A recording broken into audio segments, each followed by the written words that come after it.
Друзья, всем привет! Сегодня мы с вами будем исследовать влияние суперлуния на наше физическое и психическое здоровье. У нас будет три варианта. Вот этот красный человечек, этот сундучок с подарками и эта маска. Выбирайте в тайминге тот вариант, который вам нужен. Работать будем на Таро Фредерика Лионеля. Вопросы, которые будем рассматривать. Как энергия суперлуния может повлиять на ваше физическое и эмоциональное состояние? Что вам следует сейчас делать, чтобы поддерживать себя в этот период? Какие привычки или практики могут вам помочь? Есть ли какие-то риски или предостережения, которые связаны со здоровьем? И как вы можете использовать этот момент для улучшения своего благополучия и благосостояния? Итак, первый, второй, третий. Клацайте в тайминге на тот вариант, который вам нравится больше всего. И давайте начинать. Все, кто выбрал первый вариант вот этого персонажа из игры в кальмара, давайте посмотрим, что интересного ждет вас в это суперлуние с точки зрения здоровья. Да, на что нужно обратить внимание. И достанем 5 карт. 5 карт. Сейчас я увеличу экран, чтобы нам было чуточку лучше видно, потому что они такие маленькие. Такой маленький покет формат. Вот так мы сделаем, чтобы их было лучше видно. Итак, вот у нас первая карта. Первая карта, которая отвечает на вопрос, как энергия суперлуния может повлиять на ваше физическое или психическое состояние. У нас выходит карта Луна. Судя по всему, грядущее астрономическое событие, когда Луна приближается к нашей планете, может повлиять прежде всего на ваши эмоции. Если у вас есть какие-то заболевания, которые касаются мочеполовой или репродуктивной системы, они тоже могут дать о себе знать. То есть это активация каких-то хронических заболеваний, это неожиданные какие-то инфекционные, может быть, проблемы, или банальное переохлаждение, которое тоже вызовет, в свою очередь, физический дискомфорт и симптомы какие-то. Поэтому, пожалуйста, берегите себя и будьте осторожны. Если говорить про вашу психику, про ваш внутренний мир, то здесь очень важно сохранять очень трезвое восприятие своей жизни. Ни в коем случае не поддаваться ни на какие иллюзии, свои фантазии, и ни в коем случае не давать другим людям сделать вас жертвой своих каких-то нелицеприятных действий. То есть эта карта может немножко затуманивать наше сознание, поэтому очень важно сохранять самоконтроль и следить за тем, что происходит с вами, внимательно наблюдать людьми, которые с вами общаются или которые неожиданно с вами знакомятся, чтобы не попасть в какую-то очень неприятную или критическую ситуацию. Если у вас есть какие-то состояния, связанные с апатией, с меланхолией, с депрессией, может быть, имеет смысл посетить специалиста, обсудить свое состояние, получить какой-то рецептурный препарат, чтобы поддержать себя в этот промежуток времени. Следующая карта у нас звезды. Она отвечает на вопрос, что вам следует сделать для поддержания вашего здоровья в этот период времени. И звезда прежде всего говорит о творческой активности и, безусловно, конечно, об отдыхе. Поэтому я бы сказала, что прежде всего вам нужно гармонизировать режим вашего сна. Вы должны больше отдыхать, рано просыпаться, рано ложиться, и только в таком режиме вы сможете чувствовать и бодрость, и удовольствие, и хорошее настроение. И самое важное, активировать все ваше творческое начало, чтобы направлять его в жизнь. И таким образом вы успокоитесь, и никакие проблемы не будут вас одолевать. И самое важное, не будет никаких затуманенных состояний в голове, потому что на все будете смотреть очень ясно. Очень ясно. Третий вопрос. Какие привычки или практики могут вам помочь вот в этот период времени, могут дать вам состояние бодрости, опять же, помогут вам чувствовать себя лучше? У нас здесь выходит карта мастера. Это, собственно, карта Папа, пятый старший аркан, который говорит о том, что в этот период времени самая важная привычка или практика, которая может вам помочь, это, безусловно, темы, которые касаются обучения или в том числе лечения. То есть здесь какое-то должно быть очень внимательное отношение к самому себе. Здесь нужно следовать рекомендациям докторов, здесь нужно следовать рекомендациям каких-то ваших, может быть, научных наставников или ваших руководителей, или в том числе ваших родителей. То есть вы как будто должны научиться прислушиваться к авторитетам. В том числе вы должны увидеть авторитет в себе. Ну и сам по себе папа все-таки это тема про наш кодекс морально-этических ценностей, про нашу веру, про нашу чистоту и про нашу искренность. Поэтому самая важная привычка – это сохранять чистые, внимательное отношение не только к себе, но еще и к миру. Быть искренним, помогать другим людям, принимать поддержку, если она вам необходима. И, безусловно, сохранять внутри себя очень чистое, незамутненное сознание. То есть верить во что-то лучшее. Кто занимается такими практиками, как, например, йога, то это тоже очень интересная вещь. Там можно послушать всяких умных людей, каких-то гуру, не знаю, каких-то людей, у которых есть какой-то мистический опыт, и вообще людей, которые рассказывают нам о сознании человека. Потому что это очень полезно для накопления какого-то положительного ресурса, для открытия внутри себя каких-то очень хороших знаний и появления уверенности. В том числе папа у нас очень часто выступает именно лекарем души человеческой. Да? То есть это психотерапия, это психология, это коучинг, это какие-то другие практики, которые касаются, может быть, арт-терапии, в том числе, может быть, кстати, тибетские чаши, не знаю почему, ну вот как-то так. Следующая карта отвечает нам на вопрос, есть ли какие-то риски или предостережения, связанные с вашим здоровьем, которые следует учитывать. И у нас тут повешено. Я бы сказала, что главный риск и предостережение – это себя не ограничивать, не впадать в некий фанатизм. Когда вы начинаете ограничивать или кардинально пересматривать, прежде всего, мне хочется сказать, свой рацион. Потому что у нас здесь перевернутый анг, здесь очень активно духовная составляющая и не активно физическая. То есть ни в коем случае не ограничивайте себя резко и кардинально в привычных ваших каких-то ритуалах. Да? Ни в коем случае не садитесь ни на какие сумасшедшие диеты или не занимайтесь какими-то вещами, которые могут подорвать ваше физическое состояние. То есть ко всему подходите взвешенно и очень разумно. Вот. И самое важное здесь тема головы. То есть повешенное – это все, что касается нашей головы. То есть это головные боли, мигрени, артериальное давление, внутричерепное давление, внутриглазное давление, в том числе глаза. Поэтому будьте, пожалуйста, внимательны, не допускайте никаких перегрузок, вам нужно отдыхать. Иначе принудительно случится какая-нибудь оказия в виде болезни, и вы ляжете отдыхать, но уже на кровать. Это плохо и желательно так не делать. Последняя карта у нас здесь чудесное колесо фортуны. Она отвечает на вопрос, как вы можете использовать этот момент для улучшения своего благополучия. И говорит, единственный способ, как ты можешь использовать этот момент, это оставаться в водовороте этих событий. Научись адаптироваться, говорит карта. Используй все, что с тобой происходит, для научения адаптации. Учись быть адаптивным, учись держать нос по ветру, учись идти в ногу со временем. То есть не застревай нигде. Именно двигайся внутри потока. И ни в коем случае не плыви против течения, потому что если будешь плыть против течения, ничего хорошего из этого не выйдет.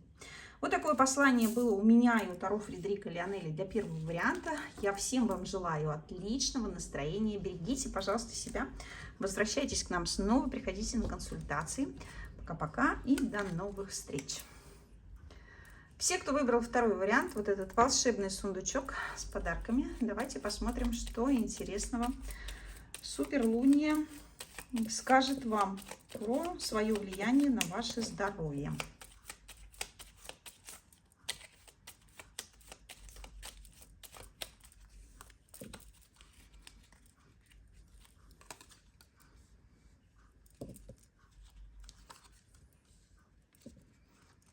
Какие у нас тут выходят яркие солнечные арканы. Прямо такие решительные. Прямо-таки решительные. Давайте их немножко увеличим, чтобы их было лучше видно. Вот так вот сделаем. Итак, второй вариант. У вас вышла очень красивая история. Колесо фортуны отвечает нам на вопрос, как энергия суперлуния повлияет на ваше физическое, эмоциональное состояние. Она взбодрит вас так, как, наверное, не бодрила уже давно. То есть будет множество различных каких-то состояний, событий, настроение может меняться от вау-эффекта до слез, раздражение может просто на пустом месте возникать, эйфория тоже, какой-то восторг дикий, ощущение бодрости и упадка сил в том числе. То есть вот какой-то такой, знаете, хаос немного внутренний. Но вообще, так как колесо фортуны, карта-то у нас все-таки очень структурная, и говорит она нам здесь о том, что перед нами человек, который очень хорошо понимает себя и очень хорошо чувствует себя. Вы не просто человек с высоким уровнем интуиции, эмпатии, вы в буквальном смысле чувствуете пространство как никто. Вы задолго до того, как возникли какие-то реальные события в вашей жизни, уже испытываете некие предчувствия. И вот в этот раз будет точно так же. Суперлуния активизирует все ваши бессознательные процессы. И эта активация может выражаться, естественно, по-разному. Так как у нас здесь Луна есть в подоплеке, в этой карте энергетика такого мощного потока содержимого, коллективного и личного бессознательного. Это значит, что вы в этот период можете быть подвержены страху, который придется контролировать. Это значит, что вы в этот период будете стремиться, может быть, убежать, притормозиться, не быть как все, да, не делать то, что делают все, выбрать какое-то свое направление, как-то свою жизнь закрутить в какой-то определенный цикл, чтобы она двигалась. Но в общем и целом никаких критических проблем в этой карте я не вижу. То есть не могу сказать, что суперлуния повлияет на ваше здоровье психическое, эмоциональное или физическое как-то плохо. Нет, здесь все в тонусе, все в норме. Что-то, может быть, и изменится, какое-то мироощущение изменится, взгляды. Но в общем и целом все будет достаточно хорошо. Следующая карта у нас выходит Солнце. Что вам следует делать для поддержания здоровья в этот период? Солнце говорит... Что тебе нужно делать? Тебе нужно постоянно быть в хорошем настроении. Ты должен постоянно быть оптимистом. Ты должен видеть хорошее. Ты должен радоваться этой жизни. Ты должен стремиться к тому, что тебе приносит удовольствие. К людям, с которыми приятно общаться. К хорошим фильмам, к хорошей музыке, к хорошим книгам. То есть окружать максимально себя в этот период времени только хорошими вещами. Но я хочу сказать, что на самом деле этими вещами себя нужно окружать не только в период этого времени, а вообще. То есть смотреть только хорошее, общаться только с хорошими. Потому что все плохое, оно и так может случаться. Поэтому чем больше вокруг вас красоты, тем, соответственно, больше внутри вас красоты в том числе тоже. Следующий вопрос, карта правосудия. Какие привычки или практики помогут в этот период времени вам чувствовать себя лучше? Правосудие говорит о очень взвешенном подходе к жизни, о цельности, о принципиальности. Поэтому я бы сказала, что самая важная история, которая может вам помочь, это принципиальность, это принципиальная позиция и контроль. Контроль – это доведение всего, чем вы занимаетесь, до совершенства. Это значит, что вы должны доводить все дела до конца. Это значит, что вы должны действовать в соответствии строго с графиком, с каким-то распорядком, с какими-то планами. Вы не должны оставлять никаких хвостов позади. Вы вот что-то случилось, какая-то ситуация произошла сегодня, да, и вы там ее сегодня или в течение нескольких дней обязательно должны сделать. То есть не отлынивать, не увиливать, идти и делать. Следующая карта у нас выходит суд с очень интересным посланием про отшельника и одновременно с этим солнце. Эта карта говорит о том, есть ли какие-то риски или предостережения, которые связаны с вашим здоровьем. И эти риски и предостережения вам необходимо учитывать. У нас здесь есть отшельник. Я не вижу здесь никаких рисков и не предостережений. У нас тут суд. Не вижу никаких рисков и никаких предостережений, честно говоря. Я, наоборот, вижу историю про выздоровление. Про выздоровление, про восстановление, про приведение себя в какую-то норму. Поэтому самое важное, наверное, на что нужно обратить внимание, так это, пожалуй, риск, что если вы не будете соблюдать, может быть, какой-то предписанный вашим доктором или вашим образом жизни, опять же, график или распорядок, какие-то определенные правила, то есть риск, конечно, того, что что-то пойдет не так. Но, опять же, здесь карта все-таки про солнечный такой момент, да, это как птица Феникс, которая возрождается каждое утро, каждый вечер она умирает, и каждое утро она возрождается снова. То есть, наверное, здесь я сделаю внимание, опять же, на цикл день, вернее, ночь-день, да, ночь-день. То есть вы должны вот ровную половину времени спать и примерно ровную половину дня бодрствовать. То есть не надо спать 4 часа, надо спать минимум 8 часов, ну ладно, 6. И ложиться спать в одно и то же время, да, и вставать в одно и то же время. То есть вот как-то эту историю надо наладить, потому что от вашего, именно от вашей головы здесь зависит ваше общее самочувствие. Что-то тут, кстати, обратите внимание, может быть, кто-то на пищеварительную систему. Я хочу сказать еще по этой карте, что, возможно, нужно немножко осторожнее отнестись к тому, что именно вы едите в этот период времени, чтобы не нагружать себя в том числе, чтобы избегать каких-то неподходящих для вас продуктов. Вот. Как именно вы можете использовать суперлуние для улучшения своего благополучия? У нас выходит карта умеренности, которая говорит о том, что это суперлуние вы можете использовать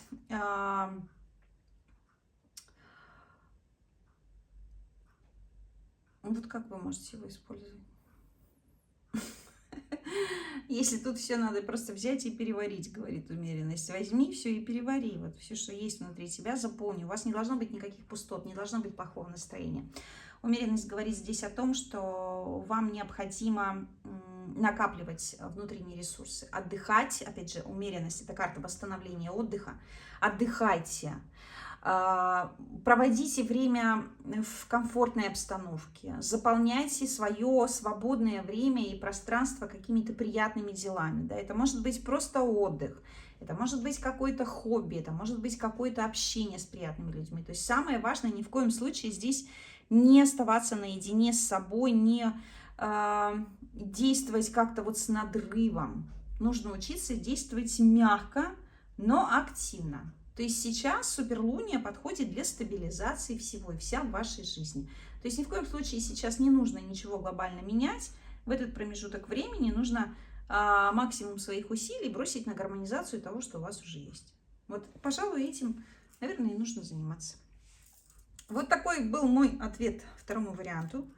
Приходите к нам учиться, приходите на консультацию. А с вами была Вероника Никитенко и Центр Алхимия. До новых встреч и пока-пока. Третий вариант. Всем привет!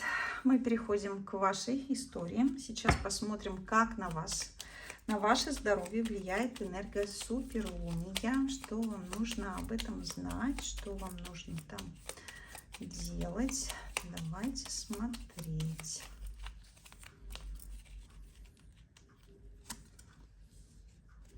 Ох, какой у нас сразу красивый первый аркан садится. Так, ну что, в третьем варианте у нас прям какая-то интересная история здесь. Ребята, расскажите мне в комментариях о том, что интересного у вас сейчас происходит в жизни. Вот так вот мы сделаем.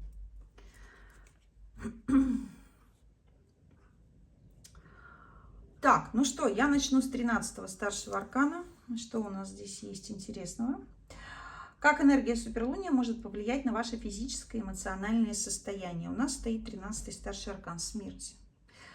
Я рискну предположить, что энергия суперлуния как будто обострит внутри вас понимание того, что вы в своей жизни потеряли или уже сейчас теряете прямо в сегодняшний момент. То есть это какой-то масштабный личный кризис, масштабный. История, когда в вашей жизни почищаются буквально все хвосты, исчезает все, что вам на самом деле не нужно, и все, что больше не несет для вас никакой пользы. То есть физически вы можете чувствовать усталость, эмоционально, психически вы можете чувствовать состояние апатии, упадка сил, какой-то дезориентации, страха перед грядущим, в том числе растерянности, непонимания. Общее состояние здоровья не очень хорошее, то есть как будто вот как младенец рождается, и в этот период времени еще пока у матери идут схватки, и пока он еще не родился, да, он терпит тоже боль и всяческие неудобства. Вот у вас примерно будет такая же история, какая-то дискомфорт, болезненные какие-то ощущения, неудобства. Может быть, многие женщины в этот период, кстати, по 13-му старшему зайдут как раз в обновление своего менструального цикла и будут испытывать с этим тоже некоторые сложности. Вот. В том числе некоторые женщины, которые сейчас могут быть беременны, могут родить раньше срока. Вот такая история. Далее, следующая карта у нас правосудие. Следующая карта у нас правосудие. Она отвечает на вопрос, что вам следует делать сейчас для поддержания здоровья в этот период. Правосудие говорит, соблюдай норму, правила, веди себя по правилам. Да? То есть не допускай никаких излишеств. В каком-то смысле быть аскетичным. То есть вот есть какой-то привычный для многих людей образ жизни, вот его надо соблюдать, не допускать никаких перекосов. Все должно быть именно так, как вот должно, как запланировано, да? Обеды, ужины, завтраки по расписанию, привычный набор продуктов питания. Если вы принимаете какие-то медицинские препараты, не забывайте их принимать в том числе, и вообще следовать каким-то внутренним правилам и принципам в том числе. То есть, если не ели мясо, то и не ешьте. А если хочется мяса, значит, ешьте. Да? Ну, и то же самое здесь касается ограничений. Все-таки регулирование – это карта про ограничения. То есть, здесь очень многие вещи, наверное, сейчас из своей жизни нужно исключить. Именно те вещи, которые объективно вам не подходят. Это может быть пищевые привычки какие-то. Если у кого-то есть проблемы с пищевыми привычками, то карта говорит о том, что необходимо заручиться какими-то конкретными предписаниями докторов или специалистов для того, чтобы с этими предписаниями работать. То есть ни в коем случае не заниматься самолечением. Вот. Следующая карта у нас красивая и чудесная. Это опять история про Луну. И что мы здесь видим? Какие привычки или практики могут помочь вам чувствовать себя лучше? Говоря о Луне, я бы сказала, что единственная привычка – медитация. Медитация, видите, что я сказала? Привычка и практика – это медитация. И все, что касается арт-терапии, прежде всего, да, какого-то визуала. То есть ваша задача – активировать свое воображение в этот промежуток времени. То есть вы можете заниматься творчеством, писать книги, картины, медитировать, примерять на себя какие-то роли, не знаю, принимать участие в театральных постановках, может быть, если вы этим увлекаетесь, то есть вот такие вещи. Ну и про что опять у нас говорит Луна? Конечно же, Луна говорит про сон. Поэтому единственное, что может вам помочь себя поддержать в этот период времени и чувствовать себя лучше, так это, безусловно, сон. Поэтому постарайтесь побольше спать, это очень важно. Следующая карта у нас вышла любовники. Она отвечает на вопрос, есть ли какие-то риски или предостережения, которые связаны со здоровьем, и вам следует их учитывать.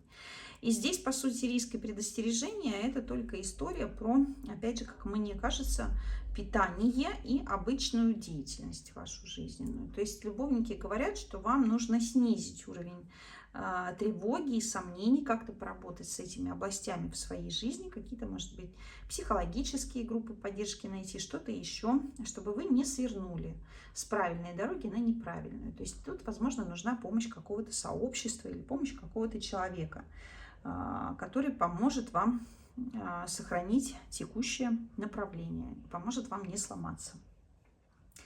Как вы можете использовать этот момент жизненный для улучшения своего благополучия? И у нас здесь почему-то вышла перевернутая карта под названием... Что это у нас? Императрица, божечки мои, почему-то она вышла перевернутая. Как вы можете использовать этот момент для улучшения своего благополучия? Перевернутая императрица говорит, в сущности, никак вы его использовать не можете. Видимо, поэтому у нас смерть вышла первой картой.